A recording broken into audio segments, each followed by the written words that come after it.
24년 연말이나 25년 정도는 돼야 저는 바닥이 올 거다. 하지만 일부 지역 23년 말 정도부터도 관심을 좀 두셔야 되지 않을까.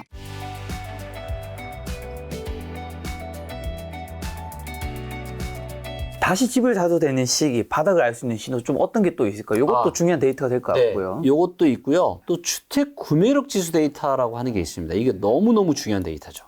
자, 주택 구매력 지수 데이터는 뭐냐면 내가 대출을 끌어다가 집을 사는 게 얼마나 부담스러운지 부담스럽지 않은지를 보여줘요. 네. 그래서 여기에는 주택담보대출 금리, 사람들의 소득, 주택 가격 세 가지 아주 중요한 세 가지 변수가 다 들어가 있어요. 그래서 이 데이터를 보고 의사결정을 하시면 실패할 일이 별로 없습니다. 자, 전국 기준으로 이 데이터가 이제 2004년 1분기부터 데이터가 있고요. 분기 데이터입니다. 자, 전국적으로 봤을 때 언제가 지금 집 사기 제일 부담스럽죠? 지금입니다. 최신 데이터가 22년 2분기 데이터예요.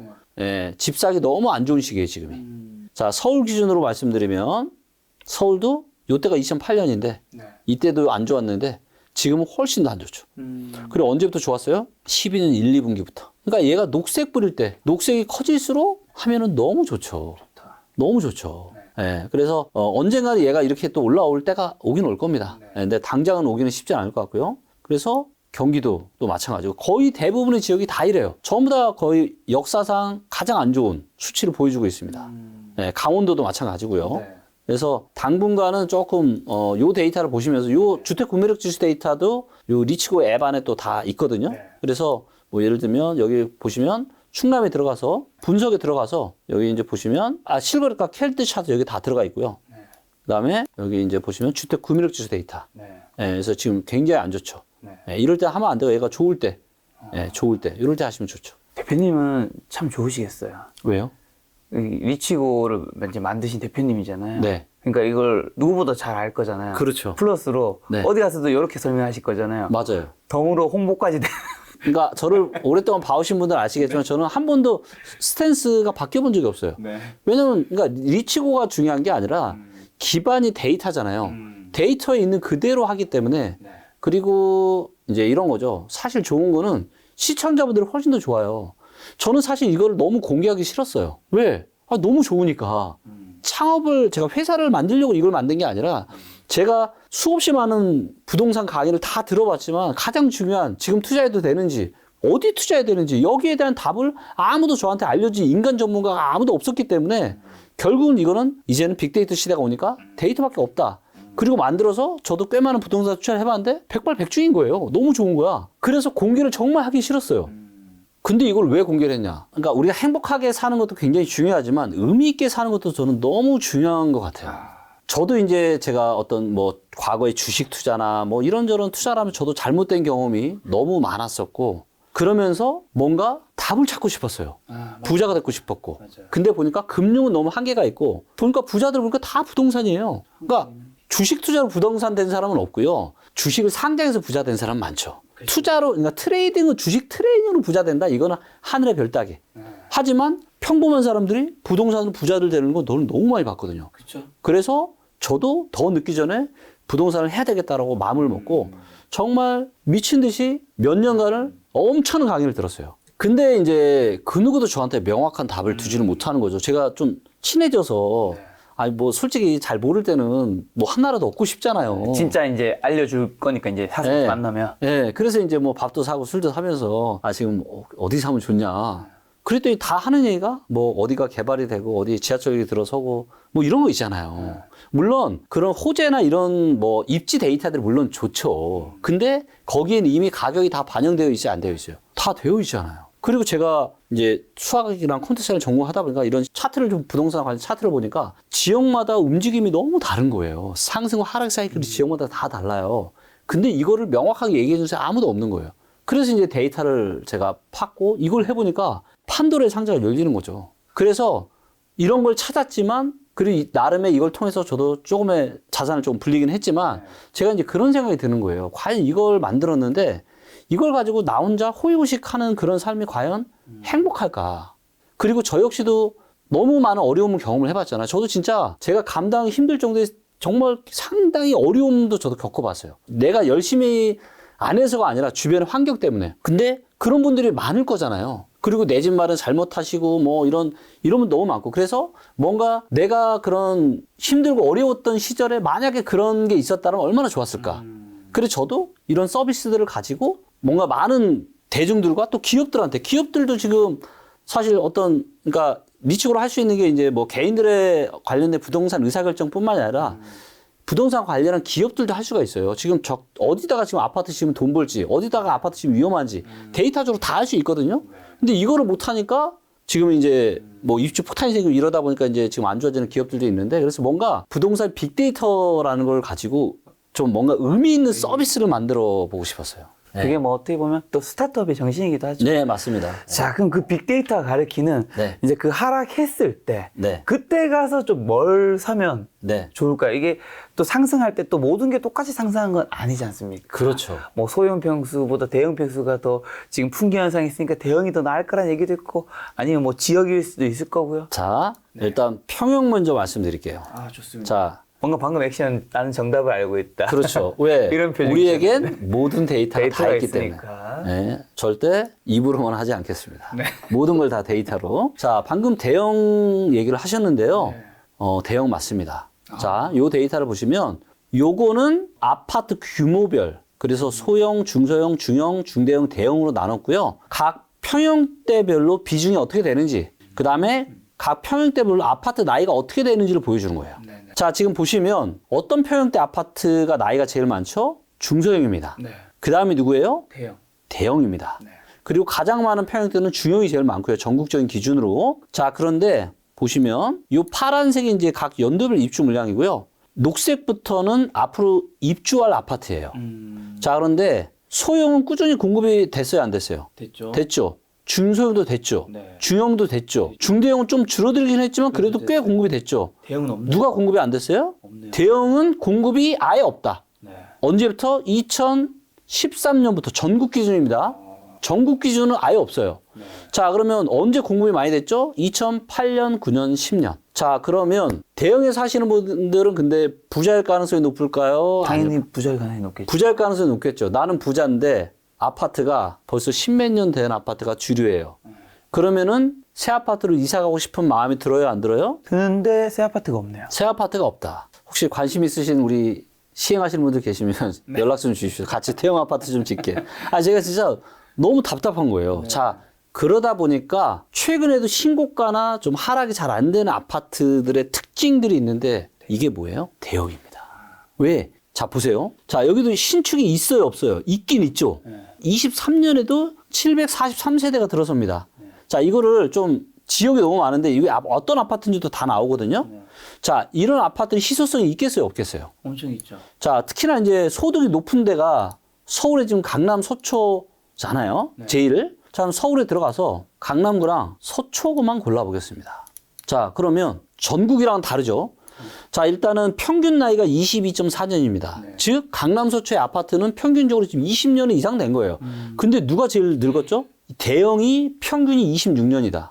가장 지금 오래됐습니다. 근데 대형의 비중이 작아요, 안 작아요? 전국 평균보다는 훨씬 크죠? 16.6%니까 거의 20% 가까이 되잖아요. 그러니까 아무래도 부자 동네이다 보니까 대형이 좀 많아요, 다른 지역보다. 근데 대형이 가장 오래됐어. 이분들은 어때요? 지금 언제 아파트가 2003년, 4년 이때 좀 잠깐 있었지만 지금 몇 년 됐다? 20년 됐습니다. 부자가 사는 강남 서초의 대형 아파트는 지금 평균적으로 20년은 되는 아파트에 살고 있는 거예요. 돈은 있겠다. 새로운 데 좀 가고 싶은데. 너무 가고 싶겠죠. 그래서 대형 평형에 지금 이런 데들이 희소성이 있고, 그래서 연예인들이 어디 살아요? 그래서 이제 성수동이나 이런 좀 평형수 좀 큰 이런 신축 아파트나 또 청담동에 평형대 큰 초고급 빌라 있죠. 네, 아이유님이 사는. 그렇죠. 이런 데 대한 수요가 당연히 입장 바꿔서 생각하면은 놀면. 당연히 큰 새 아파트 새 아파트가 없어. 그러면 그런 대로 수요가 몰릴 수밖에 없죠. 그래서 지금 강남 같은 경우도 명확하게 보시면은 뭐 중소형이랑 지금 강남 서초에 입주물량이 꽤 많거든요. 많아요. 그런데 어디는 없어요? 여전히 대형이 없어. 저는 제가 부동산 엄청 그것도 아니지만 제가 아파트 시행 사업을 하면은 저는 강남 서초에 대형만 지어서 좀 럭셔리하게 해서 팔 것 같은데, 그러면 수요가 상당할 것 같은데.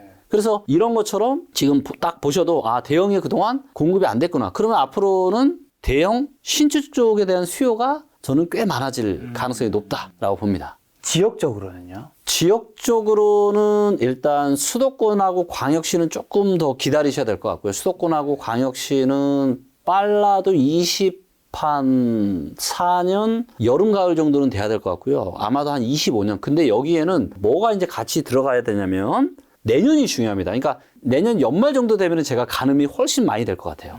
자, 일단 내년에 일단은 경제 충격이 올 거냐 안 올 거냐. 그리고 내년에 금리가 올라는 가는데 어디까지 올라갈 거냐. 그리고 올라간 금리가 언제까지 유지가 될 거냐에 대한 가늠자가 내년 한 중순 뭐 가을 정도면 어느 정도 나올 거잖아요. 네, 그리고 그 사이에 부동산 가격이 얼마나 떨어질 거냐. 이런 것들을 데이터적으로 다 가늠을 해보면 저는 나오겠지만 지금 상황에서 미루어 짐작해 봤을 때는 24년 연말이나 25년 정도는 돼야 저는 바닥이 올 거다. 하지만 일부 지역, 아까 제가 말씀드렸던 지방 지역이죠. 충남, 충북, 경남, 경북, 전북, 세종도 좀 늘 수 있을 것 같아요. 그 다음에 제주도. 이런 데들은 23년 말 정도부터도 관심을 좀 두셔야 되지 않을까.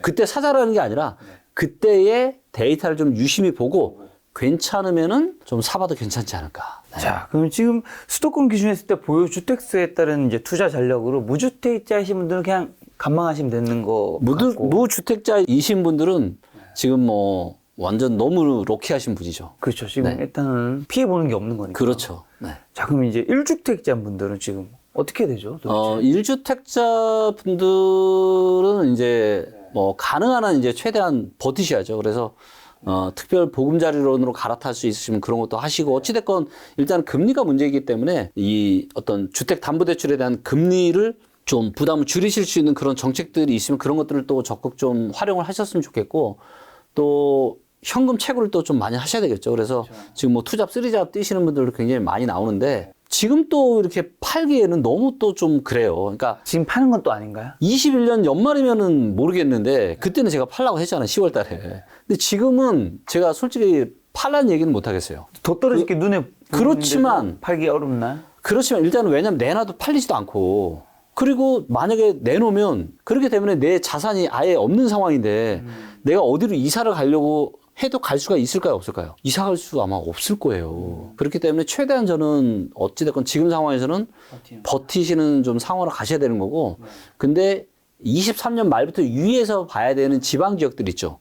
여기는 무조건 홀딩하셔야 됩니다, 지금.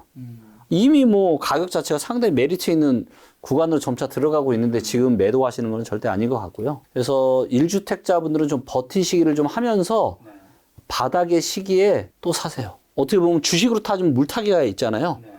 부동산도 물타기를 하는 거죠. 최대한 지금 버텨가시면 다시 또 올라갈 때가 올 거예요. 그리고 그동안에 좀 모아놓은 자산을 가지고 바닥 시점에서 물타기를 하시면 그러면 이제 두 채가 이제 같이 올라가면 그때는 또 자산 이런 상승이 훨씬 더 빨라질 거기 때문에 주식의 물타기처럼 부동산의 물타기 하시는 거를 기다리시면서 현금 채굴을 하시면 좋을 것 같아요. 네. 근데 이제 사신 분들 중에서 연끌로 이제 집 사신 분도 있잖아요. 네. 이분들 취소 이자장이 굉장히 부담스러울 텐데 또 이상하게 사실 집값이 얼마나 더 떨어질지 모르니까 네. 거기에 패닉까지 빠지실 텐데 이분들은 어떻게 되죠, 그러면 도대체? 참 정말 죄송한 말씀이신데 이건 노답이에요. 답이 없는 거죠. 그러니까 근데 이제 어떤 상황까지도 생길 수가 있냐면 은행이라는 건 돈을 빌려주는 곳은 그래요. 내가 막상 이 대출이라는 우산이 필요가 없을 때는 굳이 나한테 이 우산을 주겠다라고 하는데 내가 막상 어려워지잖아요. 그럼 이 우산을 뺏어갑니다. 대출의 기준이 여러 가지에 따라 다르지만 어찌됐건 담보에 대한 가치가 있기 때문에 대출을 해줬는데 가격이 계속 떨어지고 있잖아요. 그건 어느 순간 이하가 되면 어떻게 되죠? 그러면 경매가 들어가겠죠. 그래서 지금도 이런 의무 경매가 굉장히 지금 많이 증가를 하고 있고 내년에는 훨씬 더 많이 증가를 할 걸로 보여집니다. 예. 그러함에도 불구하고 뭐 지금은 최대한 버티시고 아끼시고 이거 이외에는 드릴 수 있는 현실적인 조언은 거의 없는 것 같아요. 네. 최대한 버티되 만약에 내가 진짜 경매까지 가야 될 상황이 벌어질 수 있는 환경에 있는 분이라면 지금 매도라도 하고 그걸 하는 게 나을 수도 있겠네요. 경매까지 가는 게 최악인 거잖아요. 그렇죠. 왜냐하면 경매로 가게 되면은 또 지금 같은 시기에서는 이게 낙찰이 되기도 굉장히 쉽지가 않거든요. 가격이 시세보다 더 아마 안 좋은 가격에 이제 낙찰이 될 가능성이 많고 또 이것저것 차 떼고 포 떼고 하면은 또 더 힘들어질 가능성이 많죠. 네. 그러면 이제 경매 얘기 나오셔서 네. 어쨌든 이 부동산 하락기 때는 어떻게 보면 경매로 네.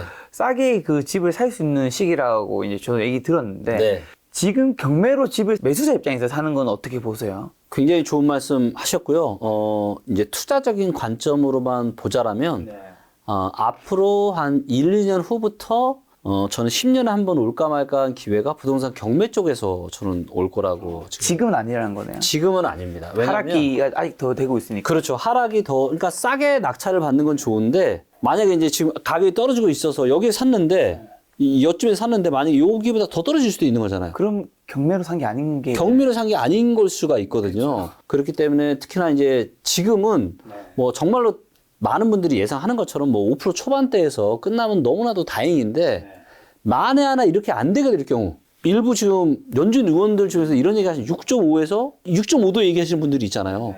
만약에 혹시라도 우리가 금리가 이렇게까지 올라가게 된다라면 이 부동산 시장의 하락이 훨씬 더 가팔라질 거고요. 그리고 이제 좀 제가 개인적으로 염려를 좀 하는 게 둔촌주공이 사실은 저는 개인적으로 굉장히 지금 염려가 좀 많이 되거든요. 그래서 이 부분 때문에 내년 초중반에는 상당히 좀 경제적인 여파가 상당히 심각해질 수 있고 둔촌주공 상황이 어떻고 지금 어떤 것 때문에 영향이 심각해진다고 보시는 거죠? 지금 둔촌주공이 뭐 이제 뭐 10만 명도 청할 거다 뭐 이런 얘기도 있었잖아요. 근데 막상 뚜껑을 열어보니까 이제 2순위까지 했음에도 불구하고 지금 청약 경쟁률이 지금 이제 10대 1이 훨씬 안 됩니다. 네, 근데 통상적으로 업계에서 이야기하는 게 뭐냐면 청약 경쟁률이 10대 1일 때 미분양이 30% 정도 나와요. 근데 1순위 청약 경쟁률이 뭐 3.7대 1이었나요? 뭐 그 정도밖에 안 됐잖아요. 1순위가. 2순위까지 해도 6대 1이 안 된 걸로 제가 알고 있는데 그럼 10대 1보다 훨씬 더 부족하다는 얘기는 그럼 미분양이 얼마 정도 나올 수 있다는 거죠? 30% 이상.